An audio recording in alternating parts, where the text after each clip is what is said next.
চুপ্পুর কারণেই বাংলাদেশের বিভিন্ন জায়গায় আওয়ামী লীগের ছোটখাটো যারা পাতি নেতারা আছে তারা অশান্তি সৃষ্টি করতেছে। চুপ্পুকে সরাতে হবে, আওয়ামী লীগের রাজনীতি নিষিদ্ধ করতে হবে। যে সমস্ত রাজনৈতিক দল চুপ্পুকে রাখার পক্ষে মতামত দিয়েছে, আমি মনে করি তারা শতাব্দীর সবচেয়ে একটা বড় ভুল কাজ করেছে। বেঈমান, মোনাফেক এবং দুর্নীতিবাজকে কখনো আস্থায় নেওয়া ঠিক না। তিনি একজন স্বীকৃত দুর্নীতিবাজ, স্বীকৃত বেঈমান এবং এস আলমের একজন কর্মচারী। এস আলমই তাকে এই পদে পদায়ন করেছে এস আলমের কাজ করার জন্য, এবং তিনি হন আওয়ামী লীগের একজন কর্মী বা নেতাও বলতে পারেন। অরিজিনাল বাড়ি তো বাংলাদেশে না, বিহারেই বাড়ি। সুতরাং তার বিভিন্ন জায়গায় তাদের অনুগত তিনি, তাকে কোনো অবস্থায় এই পদে রাখা ঠিক হবে না। এই পদে রাখার ফলে বিভিন্ন জায়গায় আওয়ামী লীগের যে সমস্ত নেতাকর্মীরা লুকে আছে তাদের দিন দিন মনোবল বৃদ্ধি পাচ্ছে। সুতরাং যত দ্রুত সম্ভব চুপ্পুর হাত থেকে দেশকে মুক্ত করাটাই সমীচীন হবে।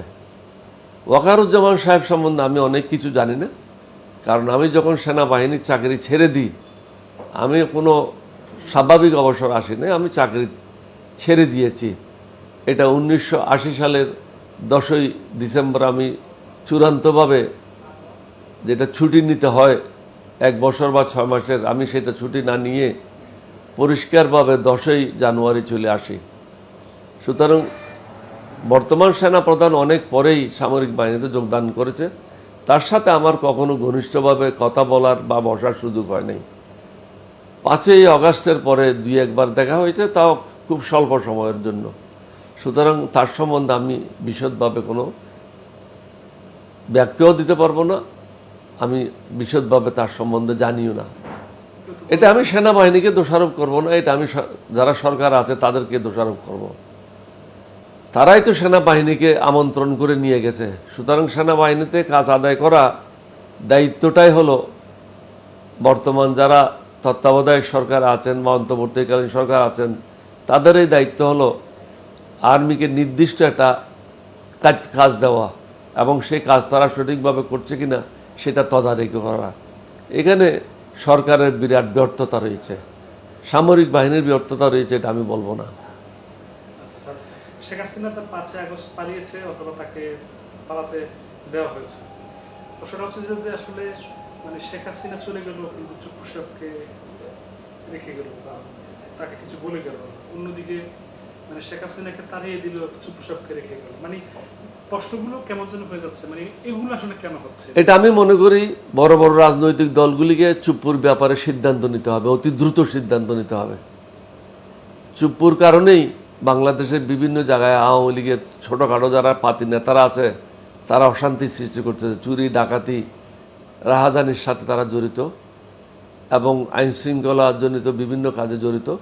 সুতরাং চুপ্পুকে কখনো আস্থায় নেওয়াটা ঠিক হবে না, এবং যারা আস্থায় নিয়েছে আমি মনে করি তারা একটা ভুল কাজ করেছে। এটা শোধরানো সম্ভব এবং যত দ্রুত সম্ভব এটা শোধরাইতে হবে। এখানে 3টা শক্তিকে একসাথে হতে হবে, বড় বড় 2-3টা রাজনৈতিক দল, সশস্ত্র বাহিনী এবং ডক্টর ইউনূস সাহেব। এই 3টা শক্তিকে একসাথে হয়ে এই সিদ্ধান্তটা গ্রহণ করতে হবে এবং তারা প্রকাশ্যে তাদের মতামত ব্যক্ত করতে হবে। না হলে একদিন তাদেরকেও জনগণের কাঠগড়ায় দাঁড়াতে হবে। সংবিধান সমস্যা যদি হয়, ইউনূস সাহেবকে প্রধান কীভাবে করা হলো, বর্তমান সরকার কীভাবে গঠিত হলো? নেসেসিটি নিডস নো ল, প্রয়োজনে আইনের কোনো কাজ নাই। দেশের জনগণ যেটা চায়, দেশের যেটা প্রয়োজন সেটাই হলো আইন। চুপ্পু একজন দুর্নীতিবাজ লোক এবং যারা দেশকে লুণ্ঠন করেছে, দেশের আমাদের ছেলে মেয়েদেরকে যারা হত্যা করেছে, এই দেশের যারা টাকা পাচার করেছে তাদেরই প্রতিনিধি হলো চুপ্পু। চুপ্পুকে রাখার অর্থটাই হচ্ছে পক্ষান্তরে তারা আওয়ামী লীগকে সাহায্য করছে। আমরা তো এটাও দেখি যে বিভিন্ন জায়গায় আওয়ামী লীগের মিছিল হচ্ছে, এটা আমাদের রাজনৈতিক দলের ভুলের কারণে হচ্ছে, আমাদের মধ্যে ঐক্য নাই। আমি এই কথাটা সর্বপ্রথম বলেছিলাম 8ই আগস্ট শপথ গ্রহণ করার অনেক আগে। সেদিন যে শপথ হবে আমি জানতাম না। আমাদের দলের পক্ষ থেকে আমরা 11:30টার সময় 8ই আগস্ট 2024 সাল আমাদের দলীয় অফিসে একটা প্রেস কনফারেন্স করেছিলাম। সেই প্রেস কনফারেন্সে করেছিলাম এবং বলেছিলাম যে চুপ্পুকে সরাতে হবে, আওয়ামী লীগের রাজনীতি নিষিদ্ধ করতে হবে। আওয়ামী লীগ একটা স্বাভাবিক রাজনৈতিক দল না, এটা একটা হত্যাকারী রাজনৈতিক দল। স্বাভাবিক রাজনৈতিক দল হলে আমি তাদেরকে নিষিদ্ধ করার জন্য বলতাম না। তারা হত্যাকারী, তারা লুণ্ঠনকারী, দেশের সম্পদ লুণ্ঠনকারী, জনগণের জন্য অনেক কষ্ট তারা দিয়েছে, আয়নাঘর তারা সৃষ্টি করেছে, বিনা বিচারে হত্যা করেছে। স্বাধীনতার পর এতগুলি লোক একসাথে কখনো নিহত হয় নাই। সুতরাং এখানে তাদেরকে হত্যাকারী হিসেবে চিহ্নিত করে তাদের রাজনীতি বন্ধ করা উচিত। আচ্ছা, বিচারের বিষয়ে তো কোনো উদ্যোগ আমরা দেখছি না, বা রাজনৈতিক দলগুলো শুধু বলছে নির্বাচন দাও, কিন্তু আওয়ামী লীগ বা শেখ হাসিনার বিচারের বিষয় খুব একটা জোরালো দাবি করছে বলে আমরা দেখছি না। আমাদের সকলের উচিত কয়েকটা বিষয়ে ঐক্যমত হওয়া। একটা হলো নির্বাচন, আর একটা হলো দোষী যারা তাদের বিচার করা। দোষীদের বিচার যদি না করে, দুর্নীতিবাজদের যদি বিচার না হয়, তাহলে সমাজ সঠিক পথে আসবে না।